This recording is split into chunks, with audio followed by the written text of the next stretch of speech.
नमस्कार विद्यार्थी मित्रांनो, मी अभिलाष वराडे एस अकॅडमीच्या यूट्यूब चॅनलमध्ये आपल्या सगळ्यांचे स्वागत करतो आहे. आज जो महाराष्ट्र गट क सेवा संयुक्त पूर्व परीक्षेचा पेपर झाला त्यामधील आपण इतिहासाच्या प्रश्नांवर आज थोडं लक्ष घालणार आहे की त्यांच्या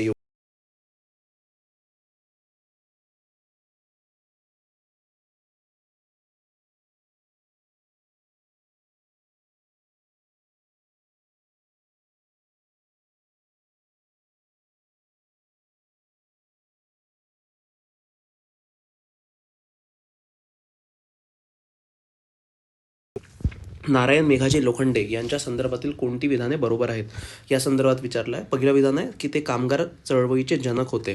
दुसरं आहे 1884मध्ये बॉम्बे मिल हँड्स असोसिएशनची स्थापना त्यांनी केली. ब्रिटिश सरकारचा राव बहादूर किताबा त्यांना मिळालेला होता.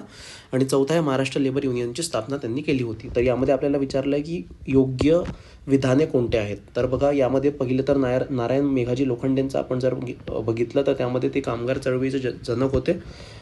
हे भारतीय कामगार चळवळीचे जनक ते होते. दुसरं, त्यांनी बॉम्बे मिल हँड्स असोसिएशन, ज्याला मुंबई गिरणी कामगार संघ म्हणतात, त्याची सुद्धा स्थापना त्यांनी केली.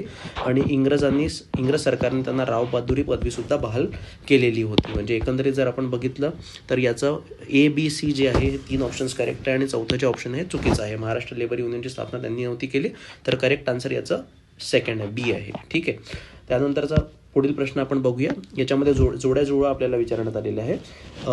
एका साईडनी क्रांतिकारकांची नावे दिलेली आहे आणि दुसऱ्या साईडनी त्यांनी काय कार्य केलं त्या संदर्भातली माहिती आहे. तर पहिला आहे रँड व आयन्स्टनचा खून. आता बेसिकली रँड व आयन्स्टनचा खून हा चाफेकर बंधू यांनी केला होता.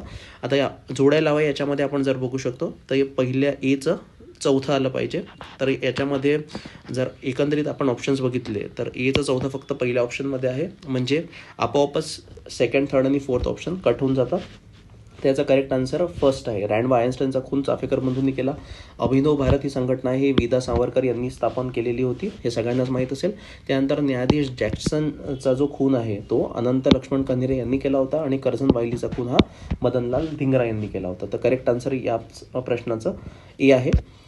हे बघा, अभिनव भारत हे विदा सावरकर यांनी स्थापन केली होती. त्यानंतर अनंत लक्ष्मण कन्हेरे यांनी नाशिकचे जे कलेक्टर जॅक्सन होते यांचा खून केला होता. मदनलाल धिंगरा यांनी विलियम कर्झन यांचा खून केला होता. आणि रँड व चार्ल्स आयन्स्टनचा खून हा चाफेकर बंधूंनी केला होता, प्लेग रोगाची जेव्हा साथ पुण्यात आली होती तेव्हा. ठीक आहे. त्यानंतरचा प्रश्न आहे, खालील विवरणावरून व्यक्ती ओळखा. मराठीतील पहिले पत्रकार ते होते. अक्कलकोटच्या युवराजांचे शिक्षक ते राहिलेले आहेत. मराठी वृत्तपत्राचे जनक म्हणून त्यांना संबोधण्यात येतं. आणि कुलाबा वेधशाळेचे संचालक सुद्धा ते होते. तर याचा करेक्ट आन्सर आहे C, बाळासाहेब जांभेकर. ठीक आहे. हे बघा, यामध्ये आता प्रूफ जांभेकरांना मराठी वृत्तपत्राचे जनकसुद्धा म्हणतात आणि ते पहिले पत्रकार होते मराठीतले.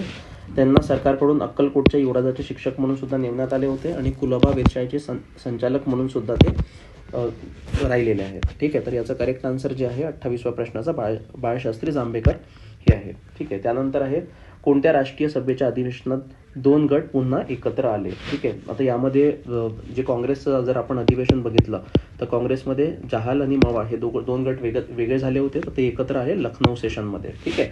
तर लखनौ सेशन याचं B हे करेक्ट आन्सर आहे. त्यानंतर येतो 1928मध्ये पहिल्या अखिल बंगाल विद्यार्थी परिषदेचे अध्यक्ष कोण होते. तर या पहिल्या अखिल बंगाल विद्यार्थी परिषदेचे अध्यक्ष हे पंडित जवाहरलाल नेहरू होते. ठीक आहे. यामध्ये बघा, लखनौ करार झाला होता. काँग्रेसचे जहाल व मवाळ गट एकत्रित आले होते.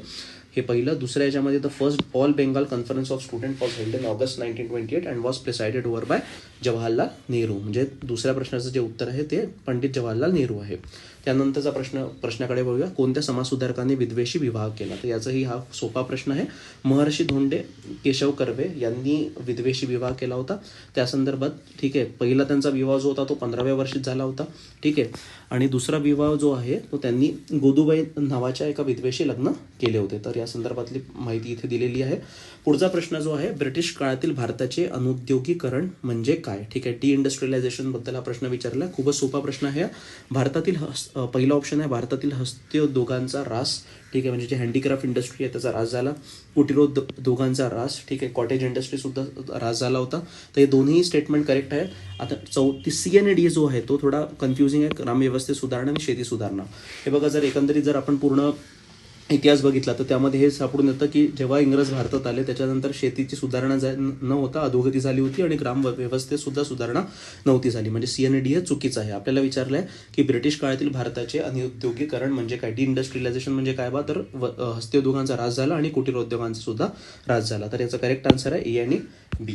त्यानंतरचा जो प्रश्न आहे त्या प्रश्नामध्ये एकीकडे उठाव केंद्र विचारले आणि कोणी त्या उठावाचे नेतृत्व केले याबद्दल आपल्याला माहिती विचारली. तर यामध्ये बघा कोल्हापूर घराणा पहिला आहे. कोल्हापूरमध्ये जो उठाव केला तो चिमासाहेब यांनी उठाव केला होता. एचं सेकंड. ठीक आहे, याचं करेक्ट आन्सर हे बी आहे. आणि जमखंडी जो आहे, जमखंडीमध्ये जो उठाव केला होता तो आप्पासाहेब पटवर्धन यांनी केला होता. औरंगाबादमध्ये जो उठाव केला होता तो फिदा अली यांनी केला होता. आणि नरगुंदमध्ये जो केला होता तो बाबासाहेब भावे. त्याचा प्रूफ इथे दिलेला आहे. औरंगाबादचा जो उठाव आहे तो मीर फिदा अली यांनी केला होता. जमखिंडी संस्थान जे होते ते रामचंद्र पटवर्धन उर्फ अप्पासाहेब हे त्याचे प्रमुख होते. तर अप्पासाहेब पटवर्धन जमखिंडींचे होते. नरगुंदचा जो उठाव होता तो बाबासाहेब भावे यांनी केला होता. आणि कोल्हापूरचा जो उठाव होता त्याचे प्रमुख चिमासाहेबांचा उठाव म्हणून सुद्धा त्याला म्हणण्यात येतं. ठीक आहे, त्यानंतरचा जो प्रश्न आहे तो अमेरिकेत जाऊन वैद्यकीय शास्त्रातील पदवी मिळवणारी देशातील पहिली भारतीय महिला कोण, हा सुद्धा एक डायरेक्ट फॅक्च्युअल प्रश्न आहे. याचं उत्तर डायरेक्ट आहे. आनंदीबाई जोशी या पहिल्या भारतीय महिला होता. ठीक आहे, त्यानंतर हे त्याचं अमेरिकेत जाऊन वैद्यकीय शास्त्रातील पदवी मिळवणारी पहिली भारतीय महिला म्हणजे आनंदीबाई जोशी यांचं नाव घेण्यात येतं. ठीक आहे, त्यानंतरचा जो प्रश्न आहे तो असहकार चळवळीबरोबरच महात्मा गांधीजींनी खालीलपैकी कोणता कार्यक्रम हाती घेतला. ठीक आहे, नॉन कोऑपरेशन मुवमेंटबद्दल इथे विचारण्यात आलेलं आहे. तर याचं सुद्धा उत्तर फारच सोपा प्रश्न आहे. पहिला ऑप्शन आहे स्वदेशीचा प्रसार. ठीक आहे, म्हणजे खादी वगैरे जे कपडे आहे यांचा प्रसार केला होता. हिंदू मुस्लिम ऐक्याबद्दल सुद्धा इथे भूमिका घेण्यात आली होती. मद्यपान बंदीला सुद्धा प्रोत्साहन देण्यात आले होते. आणि अस्पृश्यता निवारण, ठीक आहे, अनटचेबिलिटी रिमूव्ह करायला सुद्धा प्रयत्न करण्यात आले होते. तर याचा आन्सर आहे ऑल ऑफ द अबाव. ठीक आहे, चौथा डी आन्सर आहे या प्रश्नाचा. त्यानंतरचा जो प्रश्न आहे तो आहे लोकांना राजकीय शिक्षण मिळावे या उद्देशाने कोणती संस्था स्थापन करण्यात आली. ठीक आहे, आता हा सुद्धा प्रश्न डायरेक्ट आहे. याचंही उत्तर सार्वजनिक सभा. ठीक आहे, पुणे सार्वजनिक सभेची स्थापना करण्यात आली होती. ठीक आहे, पुढचा जो प्रश्न आहे तो आहे 12 मे 1875 रोजी शेतकऱ्यांचा पहिला उठाव कुठे झाला. हा सुद्धा फॅक्च्युअल प्रश्न आहे. याचा सुद्धा करेक्ट आन्सर सी, सुपेमध्ये झाला होता. त्याचा प्रूफ आहे 12 मे 1875 रोजी सुपे येथील शेतकऱ्यांनी पहिला उठाव केला होता. ठीक आहे, त्यानंतरचा जो प्रश्न आहे तो आहे भारत सेवक समाजाने खालीलपैकी कोणती प्रसिद्ध व्यक्ती घडवण्याचे कार्य केले होते. आता हे बघा, भारत सेवक समाजाची स्थापना जी केली ती गोखलेंनी केली होती. ठीक आहे, गोखले नंतर जे त्याचे अध्यक्ष बनले ते श्रीनिवास शास्त्री. त्याच्यानंतर श्रीनिवास शास्त्री सुद्धा हे प्रसिद्ध व्यक्तिमत्व तिथून घडले होते. त्यानंतर पंडित हृदयनाथ कुंजर आणि ठक्कर बाप्पा, नाम जोशी आणि काकासाहेब लिमये हे ए, बी आणि सी. ठीक आहे, तर याचा करेक्ट आन्सर सी आहे, ए, बी आणि सी.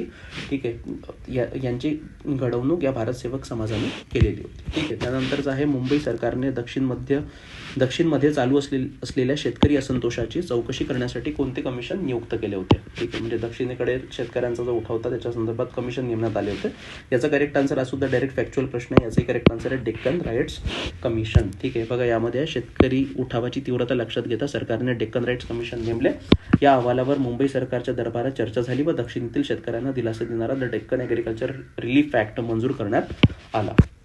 त्यानंतरचा जो प्रश्न आहे तो 1918 मध्ये मुंबई येथील अस्पृश्यता निवारक परिषदेचे अध्यक्ष कोण होते. ठीक आहे, तर याचा हा सुद्धा एक फॅक्च्युअल प्रश्न आहे. याचे अध्यक्ष सयाजीराव गायकवाड होते. ठीक आहे, 23 मार्च 1918 रोजी अस्पृश्यता निवारण परिषद ही अस्पृश्यतेवरील पहिली परिषद मुंबई येथे भरवली. त्याचे अध्यक्ष सयाजीराव गायकवाड. तर मग विद्यार्थी मित्रांनो, या व्हिडिओमध्ये आपण पूर्ण जे इतिहासाचे प्रश्न आहेत जे गटकच्या पेपरमध्ये विचारण्यात आले होते ते पूर्ण डिस्कस केलेले आहे. धन्यवाद.